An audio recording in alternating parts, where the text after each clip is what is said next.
In 1911, two men leased a cave in the Nevada desert so they could dig up bat droppings. They were not archaeologists, they were fertilizer contractors. And underneath that guano, sealed in layers that had been building since before the last stones went up at Giza, sat one of the richest archaeological deposits ever found in North America. They shoveled straight through it: baskets, sandals, nets, snares, tools, textiles, human remains. Most of it went over the side into the wash below the cave mouth, or got ground into the mine floor under boots and wheelbarrows. By the time a university man showed up the following summer with a notebook and a trowel, the top several feet of that record was simply gone. The Northern Paiute had told them to leave it alone, not because of ghosts, not because of a curse. They said it because they knew exactly what was in there, and they had been saying so in public, in print, for almost 30 years. Nobody listened. I have to pause here for a second, because what I just described, that is one case from a much larger pattern. There are 35 documented cases in a document I put together. Different cities, different decades, different types of evidence. Every single one follows the same sequence: discovered, documented, acquired, disappeared. I could not fit all of it into a video. It's in the pinned comment below. Find it before we continue. And the story they told about that cave got twisted so badly over the next century that the truth ended up buried a second time. To understand what happened at Lovelock, you have to start with a lake that no longer exists. 12,000 years ago, most of northwestern Nevada was underwater. Lake Lahontan covered something like 8,000 square miles. It was deep, cold, and fed by a wetter world than the one we know. When the climate shifted, the lake began to die. It shrank, split into shallow arms, and finally collapsed into a few salt flats and marshes. What remains today are the leftovers. The Humboldt Sink is one of them, a broad basin of mud, reeds, and standing water in the wet years, dust and cracked clay in the dry ones. On the western edge of that basin, wave action from the old lake had cut into a limestone hill. When the water dropped, it left behind a chamber, roughly 40 feet across at the mouth, running back into the rock about 150 feet, with a ceiling that closes down toward the rear. Dry, sheltered, facing the marsh. If you were a human being living in that basin, that cave was the single best piece of real estate for 100 miles, in any direction. And people used it, not for a season, not for a generation. For roughly 4,000 years, that is the part that gets lost. We talk about ancient sites in Egypt and Mesopotamia, and we talk about them in centuries. The Humboldt Sink was occupied continuously by a people who fished the marsh, hunted waterfowl, gathered tule and cattail, and stored what they made in that dry cave across a span of time longer than the entire recorded history of Rome. And because the cave was dry, and because the deposits sealed themselves layer by layer, the things they left behind did not rot, they waited. Which brings us to the guano. Bats had been roosting in that cave for as long as people had been visiting it, and probably a lot longer, their droppings piled up. In some parts of the chamber, the guano ran several feet thick, a dense, dark, nitrogen-rich blanket, lying directly on top of everything that had been left underneath it. Now here is where a story about Nevada archaeology turns into a story about global commodity markets, because in 1911 that layer of bat droppings was worth real money, and the reason why goes back to the Pacific coast of South America. For most of human history, agriculture ran on a hard limit. You can only take so much nitrogen out of a field before the field stops giving. Manure helps, crop rotation helps, neither one scales. Then in the 1840s, European chemists took a serious look at a substance that Andean farmers had been using for centuries, which was the accumulated droppings of seabirds on the rainless islands off the coast of Peru. On the Chincha Islands, the guano was not inches deep. It was over 150 feet deep in places. It was the concentrated waste of millions of birds preserved by an environment where it essentially never rains. Dumped on a depleted European field, it did something that looked like magic. Yields jumped, and the world went insane over bird droppings. The chemistry behind it had just been worked out, A German named Justus von Liebig had published the idea that plant growth is governed not by the total nutrients available, but by whichever necessary nutrient is scarcest. You can have all the sunlight and water and phosphorus in the world, and if you are short on nitrogen, your wheat does not care. It grows to the level of the thing you lack, and no further. Every farmer in Europe and America was suddenly living inside a very simple equation, and the answer to it was sitting on a rock off the coast of Peru in a layer taller than a house. Between roughly 1840 and 1880, Peru exported millions of tons of guano. It became the backbone of the Peruvian state budget. British ships carried it to Liverpool. American ships carried it to Baltimore. Indentured Chinese labourers were worked to death digging it out under conditions that contemporaries compared, without much exaggeration, to slavery. In 1856, the United States Congress passed the Guano Islands Act, which is one of the strangest laws ever put on the American books. It said in plain terms that any American citizen who found an unclaimed island with guano on it could take possession of it in the name of the United States. Dozens of islands were claimed under that act. A few are still American territory today. An entire arm of American foreign policy was built around bird excrement. That is not a joke, and it is not a footnote. That is the fertilizer economy of the 19th century, and it tells you something important about how power actually works. Empires do not only chase gold, they chase whatever is scarce and necessary, and in the 1800s the scarcest necessary thing on earth was fixed nitrogen.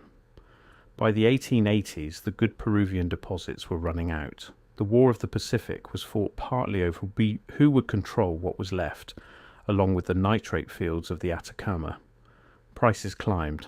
Buyers went looking for substitutes, and one of the places they looked was inside American caves. Bat guano is not seabird guano. It is less concentrated, and there is far less of it.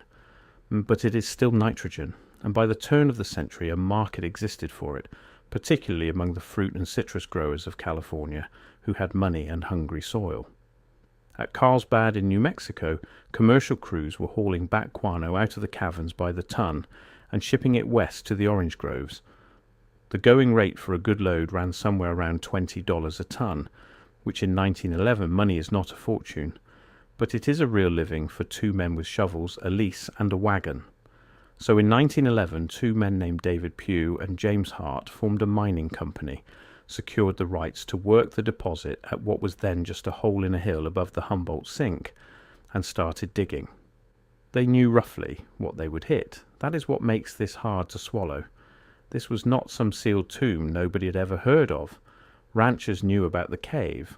Locals had been in there. The Northern Paiute in the region certainly knew about it, and had known about it for a very long time, and had been telling anyone who would listen that it was full of the belongings of the people who had lived in that basin before. Pugh and Hart did not stop. They dug. The method was simple and brutal. Strip the guano, screen out the lumps, bag it, cart it down. So anything that was not guano was in the way. And what was in the way, it turned out, was the material culture of 4,000 years of continuous human habitation. By most accounts, they removed something in the neighbourhood of 250 tons of material from that chamber. They cut down through the upper deposits across most of the cave floor, and as they went, they hit artifacts constantly: coiled baskets, twined bags, sandals woven from tulle, bundles of feathers, fish hooks made from bone, atlatl shafts, wooden clubs, cordage, nets, some of them large enough to have been used across the mouth of a channel. Human remains wrapped and buried and left in the dry dark for millennia. Some of the objects that did survive give you a sense of the scale of what did not. Loud recorded netting from that cave in pieces long enough to have been strung across open water, duck nets, fish nets, nets that would have taken a household weeks to make and a community to use. There were tool mats and rabbit skin blankets built by cutting a hide into one long spiral strip, twisting it into rope, and weaving the rope into a robe that could keep a person alive through a Nevada winter. There were seed beaters and winnowing trays, there were stone pipes, there were caches of pine nuts. This was not a camp, this was a warehouse, used and restocked and used again by people who understood their marsh the way a machinist understands a lathe. Nearly all of it was treated as spoil. Some pieces were thrown out of the cave and down the slope. Some were kicked aside, stepped on, and eventually mixed into a churned mess of guano and dirt that no longer had any layers left to read. A few of the more attractive items were kept as souvenirs, taken home, handed to friends, and in some cases sold. Their contexts, meaning the single most valuable thing an artifact carries, which is the record of exactly where and with what and under what it was found, were annihilated. Here is what that actually costs you. An arrowhead in a museum case is a curiosity. An arrowhead found at a known depth, in a known layer, next to a known hearth with charcoal you can date, alongside seeds and bones from a known meal, is a sentence in a book. Strip away the context and you are left with the letters. You can hold them in your hand. You can never read them again. Word about the cave eventually reached Berkeley. In 1912, the University of California sent out a man named Llewellyn Loud, who was not a trained field archaeologist at that point, but was the person available, and what he found when he arrived was a working mine sitting on top of a wrecked site. Loud did what he could. He spent months in that cave. He collected something like 10,000 specimens. He mapped what remained. He recorded burials. And he did all of it inside a deposit that had already been gutted, which means every conclusion he could draw came with an asterisk attached to it forever. Think about that for a second. The single most important preservation site in the Great Basin, and the first professional to lay eyes on it, walked in behind a fertilizer crew. Loud published eventually, but the site nagged at him. In 1924 he went back, this time working with Mark Harrington of the Museum of the American Indian, and the two of them tried to salvage some sense of order from what was left. They dug in the areas the miners had not reached, mostly at the edges and along the back and under overhangs, and in one of those untouched pockets they found something that should be as famous as anything in American archaeology. Inside a pit in the cave floor, packed carefully into a grass-lined cache, sat a bundle of 11 objects.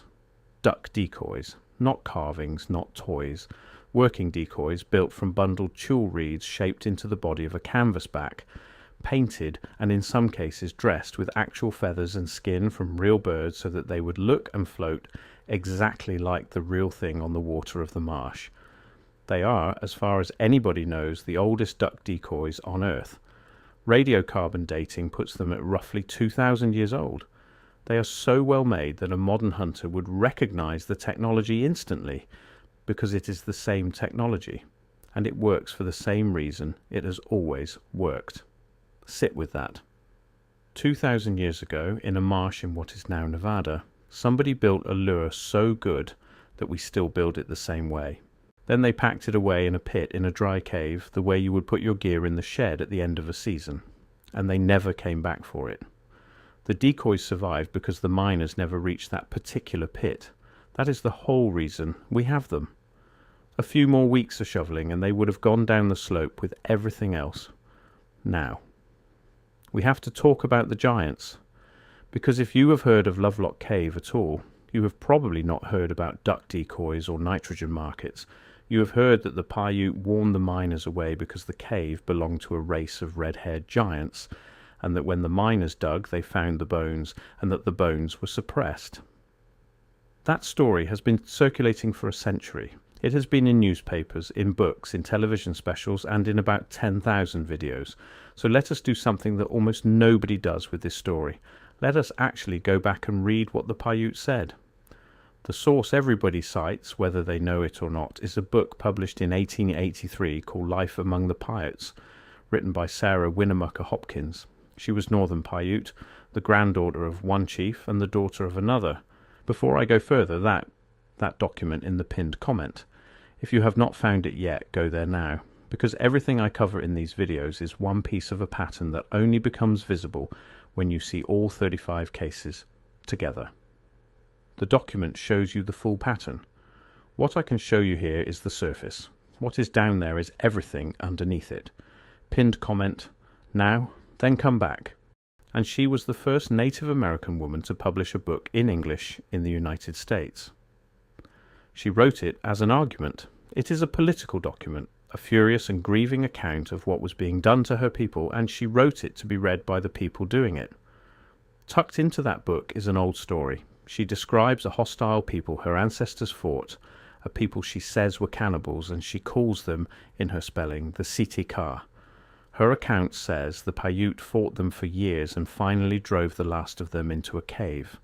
Her ancestors piled brush at the entrance and set it on fire.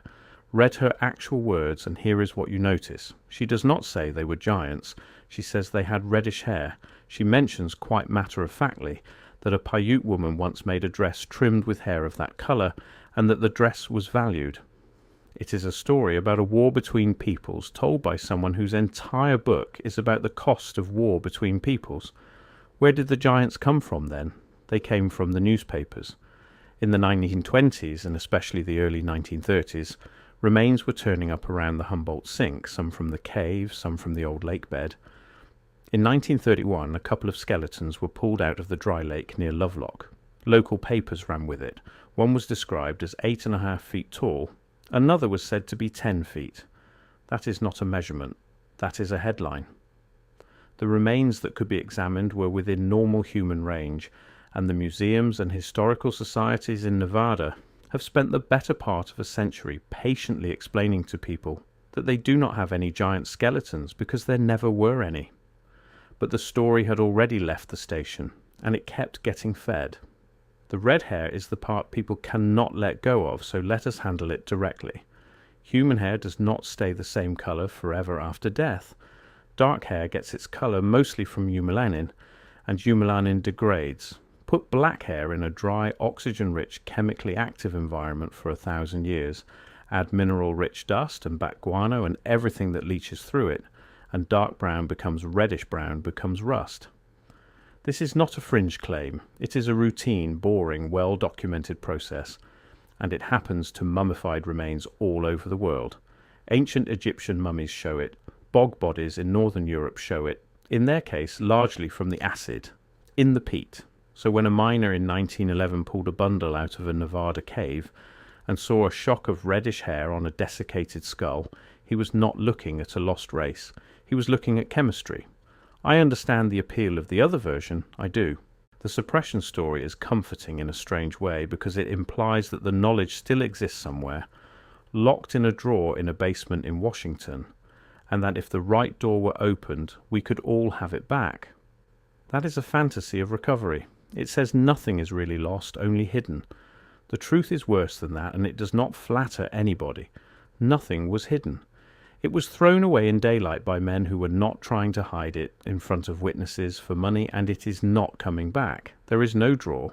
There is no basement. There is a hillside in Nevada with a scatter of 2,000-year-old fragments ground into the dirt at the bottom of it, and there always will be. And here is the part I want you to think about, because this is where the popular version of the story does something genuinely nasty. The Paiute warning was real. The Paiute knowledge was real. Sarah Winnemucca published it decades before Pugh and Hart ever picked up a shovel. What the giant story does is take that real, specific, documented, indigenous account of the history of a place and replace it with a fantasy about mysterious, vanished non-native people who were somehow there first. That move has a long history in this country, and it is not an accident. In the 1800s, American writers were obsessed with the idea that the great earthworks in the Ohio and Mississippi valleys, structures like Cahokia, could not possibly have been built by the ancestors of the native peoples who were living right there next to them. There had to have been a lost race. Mound builders, wanderers from Atlantis, Israelites, anyone but the people who were actually there. Ask yourself why that idea was so popular at exactly the moment the United States was taking the land.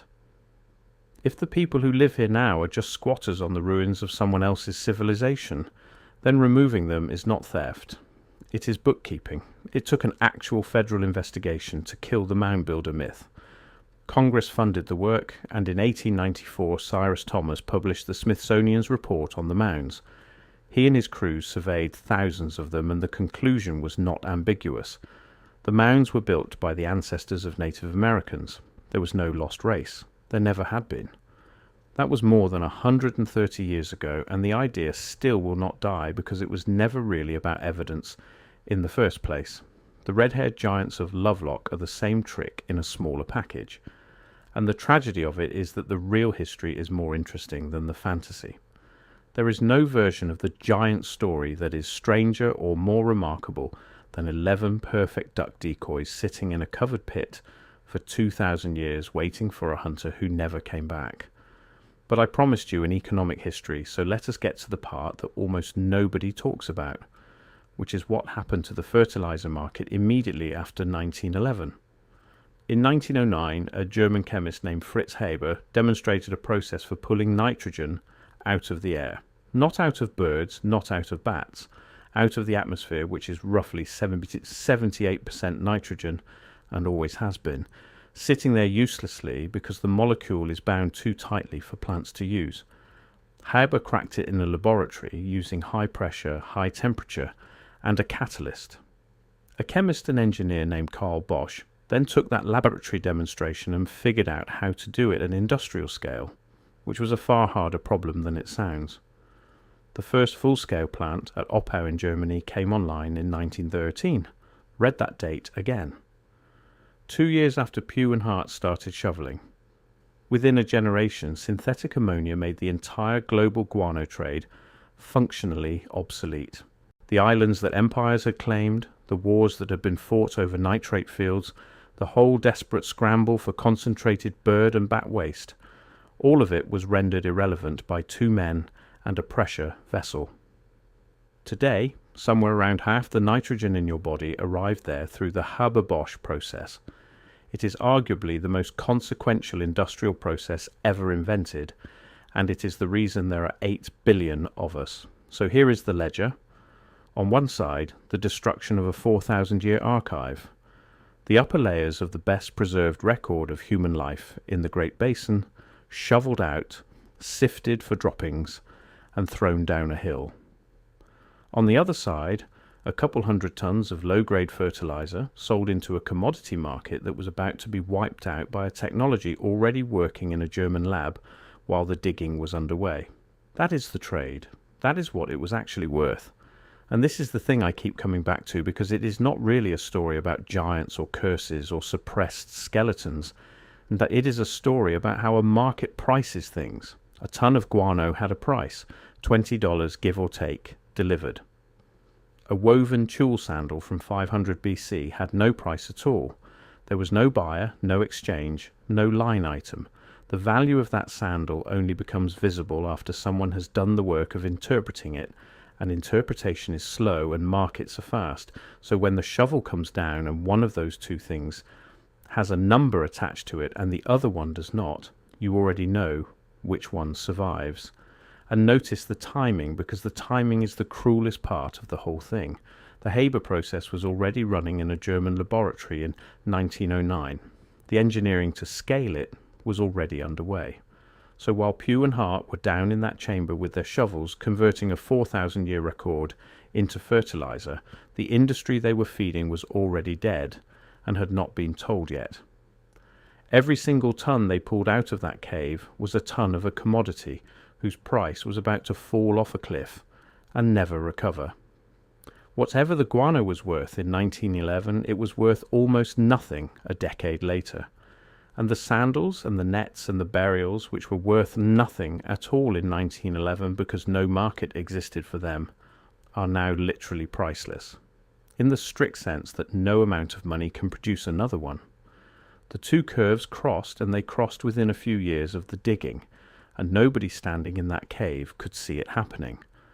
That is not a story about greed. It is a story about how badly a price can lie to you about value.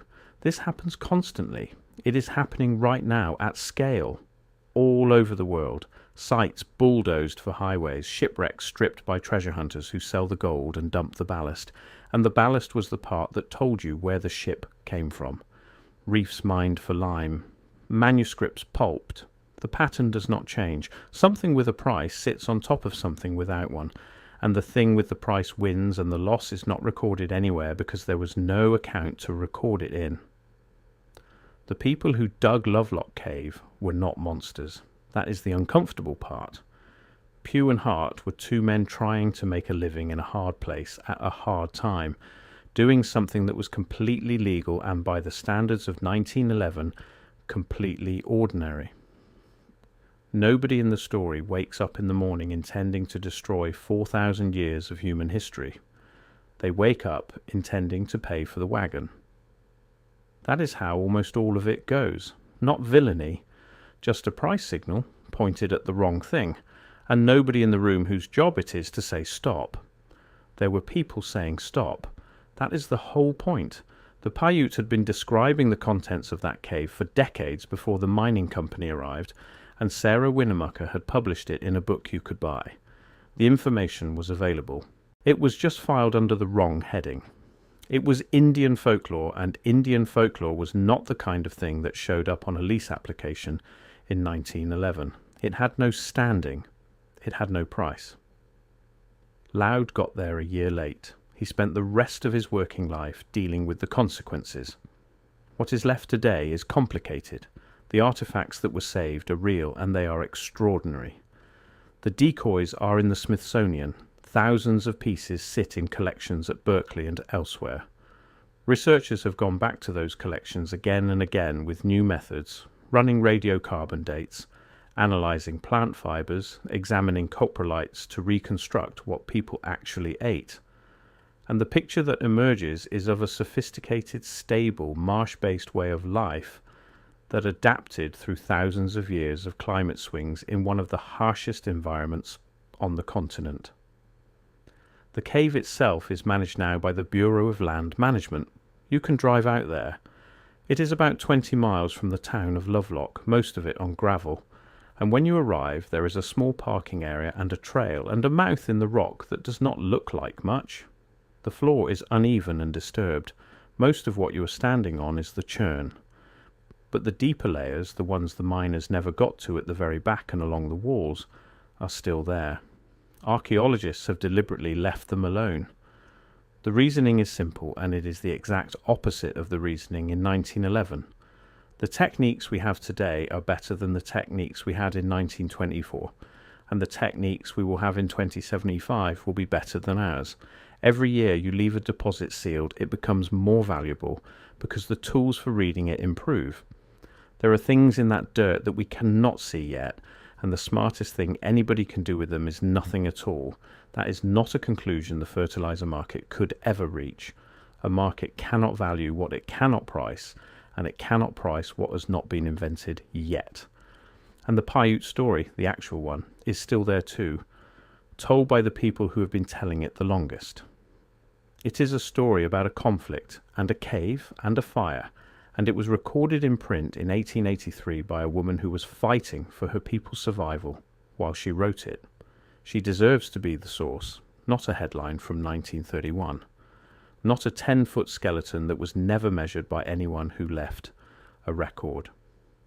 In 1990, Congress passed the Native American Graves Protection and Repatriation Act, and for the first time in the history of this country, the remains and funerary objects taken out of places like Lovelock stopped belonging automatically to whoever had shoveled them out. Museums had to inventory what they held, tribes had to be consulted, ancestors had to go home. It is slow, it is imperfect, it is still being fought over case by case, and it arrived roughly 80 years too late for the Humboldt sink. But it exists, which means that somewhere between 1911 and now the ledger was quietly rewritten, and a category of thing that once had no standing and no price finally got both. It just took the better part of a century, and the people who had been telling us the whole time had to say it about 4,000 more times before anyone wrote it down. There is one last detail that I cannot stop thinking about. Those duck decoys were found in a pit, covered, cached, put away carefully, the way you put away something you intend to use again.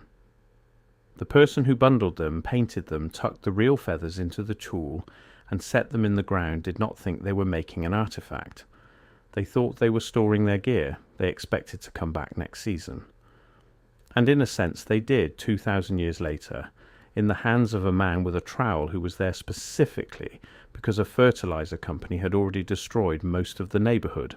That cache survived on pure luck. In a pocket the shovels happened to miss, in a cave that everyone had been warned about and dug anyway. Everything we know about 4,000 years of life in the Humboldt sink, we know from what the miners left behind by accident. Everything we do not know, we will never know, because it went down the hill in a wheelbarrow and got sold to an orange grower for $20 a ton.